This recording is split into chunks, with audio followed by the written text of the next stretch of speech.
President Barack Obama. Welcome, Mr. President.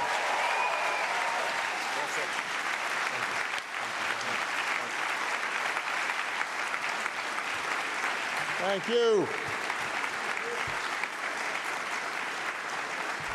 Thank you so much. Please, everybody have a seat. Good morning. Hey, Jambo. Thank you so much, President Kenyatta, for your timely remarks, your warm welcome, and the great work that has gone into hosting this summit. It is wonderful to be back in Kenya.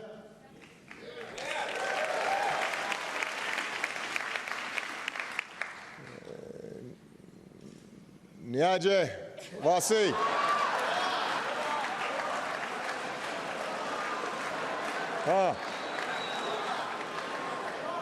How are you?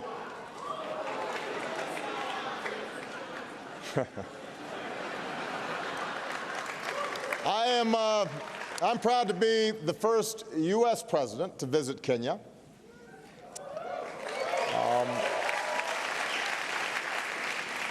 And obviously this is personal for me.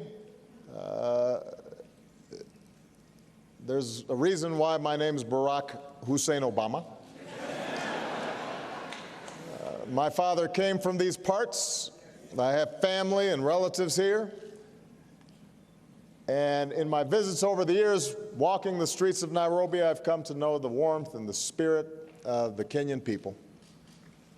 Now, what President Kenyatta and I really want to have is a conversation with our panel. And we've got some outstanding young people here today who I think represent the promise of entrepreneurship not only in Africa but around the world. But I do want to make just a few quick points. We are joined today by inspiring entrepreneurs from more than 120 countries, and many from across Africa. And all of you embody a spirit that we need to take on some of the biggest challenges that we face in the world. The spirit of entrepreneurship, the idea that there are no limits to the human imagination, that ingenuity can overcome what is and create what needs to be. And everywhere I go across the United States and around the world, I hear from people, but especially young people, who are ready to start something of their own, to lift up people's lives and shape their own destinies. And that's entrepreneurship. Entrepreneurship creates new jobs and new businesses, new ways to deliver basic services, new ways of seeing the world. It's the spark of prosperity. It helps citizens stand up for their rights and push back against corruption. Entrepreneurship offers a positive alternative to the ideologies of violence and division that can all too often fill the void when young people don't see a future for themselves. Entrepreneurship means ownership and self-determination, as opposed to simply being dependent on somebody else for your livelihood and your future. Entrepreneurship brings down barriers between communities and cultures and builds bridges that help us take on common challenges together. Because one thing that entrepreneurs understand is that you don't have to look a certain way or be of a certain faith or have a certain last name in order to have a good idea. Now the challenge is, as so many of you know, it's very often hard to take those first steps. It's hard to access capital. It's hard sometimes to get the training and the skills to run a business as professionally as it needs to be in this competitive world. It's hard to tap into the networks and mentors that can mean the difference between a venture taking off and one that falls flat. And it's even harder for women and young people in communities that have often been marginalized and denied access to opportunities. You run into old attitudes that say some people, because of where you come from or what you look like, don't have what it takes to lead or create a business. And sometimes it's subtle. You go in to pitch an idea, and maybe the response you get might not be as enthusiastic as if someone else pitched the exact same idea. Sometimes women or folks from communities that historically have not been viewed as entrepreneurial may not have the means of opening those doors just to get in front of the right person. Of course, the best answer to that kind of thinking is the example that all of you are setting, your success.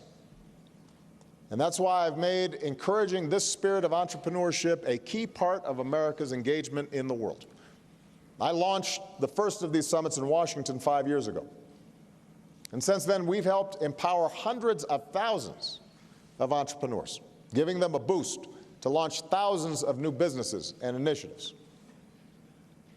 Here in Africa, our Young African Leaders Initiative is empowering tens of thousands of dynamic leaders, not only in business, but also in government and civil society. Because one of the things that we have come to understand, and this is particularly relevant to Africa, is that in order to create successful entrepreneurs, the government also has a role in creating the transparency and the rule of law and the ease of doing business and the anti-corruption agenda that creates a platform for people to succeed. So this is our first global entrepreneurship summit in sub-Saharan Africa. We wanted to come here. I wanted to be here because Africa is on the move. Africa is one of the fastest growing regions of the world. People are being lifted out of poverty, incomes are up, the middle class is growing, and young people like you are harnessing technology to change the way Africa is doing business, as President Kenyatta alluded to. And that creates incredible opportunities for Africans and for the world. It means more growth and trade that creates jobs in all our countries. It's good for all of us.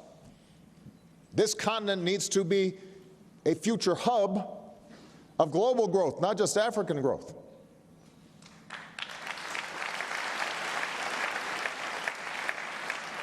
And the country that's hosting us today is setting an important example. Kenya is leading the way. Today, Kenya is the largest economy in East Africa. High-speed broadband and mobile connectivity are on the rise, unleashing the entrepreneurial spirit of even more Kenyans. Every day around the world, millions of people send and save money with M-Pesa.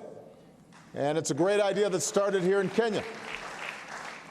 From Zimbabwe to Bangladesh, citizens work to keep elections safe using crowdsourcing platform Ushahidi. And that's a great idea that started right here in Kenya. Here in Nairobi, startup incubators are nurturing new businesses every day, maybe some of yours, each with the potential to be the great next Kenyan innovation. And the good news is that I'm not the only one who sees the promise of Africa. I'm joined on this trip by some leaders, not just across my administration, but I'm also joined by 20 members of the United States Congress from both parties, because supporting a strong partnership with Africa is something that unites Americans. We've got some incredible entrepreneurs and business leaders who are well established from the United States who are with us. They see the promise as well, and they're putting their money where their mouth is. So today we're taking the next steps to partner with you. First, we're offering entrepreneurs more startup capital. At last year's Entrepreneurship Summit, we set a goal of generating $1 billion in new investment for emerging entrepreneurs around the world, with half the money going to support women and young people.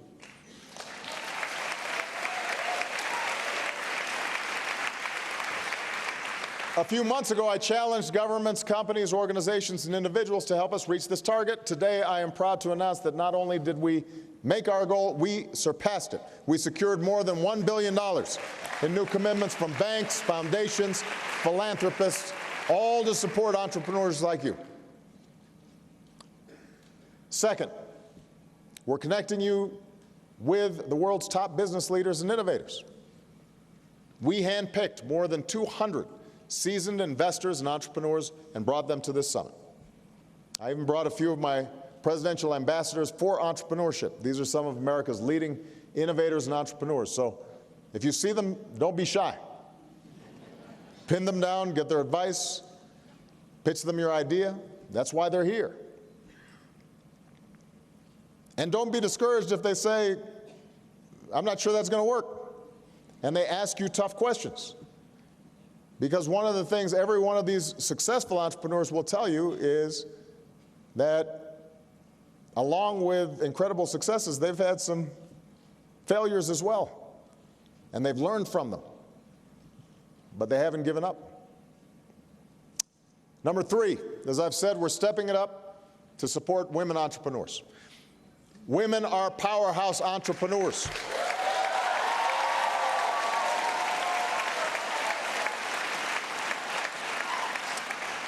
The research shows that when women entrepreneurs succeed, they drive economic growth and invest more back into their families and communities. We've already helped build a network of more than 1,600 women entrepreneurs across Africa. We're launching 3 women's entrepreneurial centers, one in Zambia, one opening later this year here in Nairobi. And I'm proud to announce that the 3rd center will be located in Mali. We've got some folks from Mali in the house.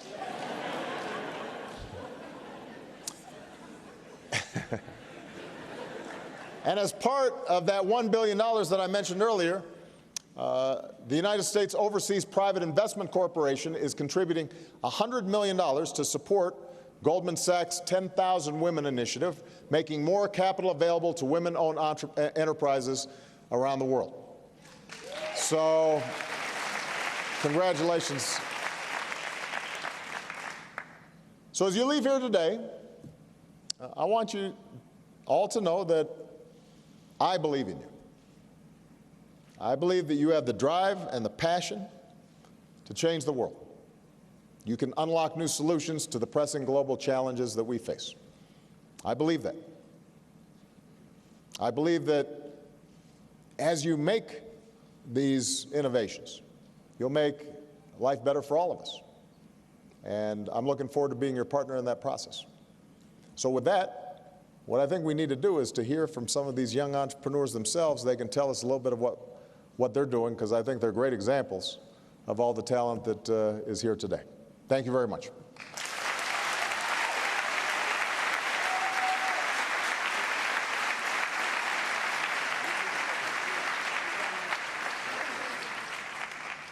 Let's move. Thank you.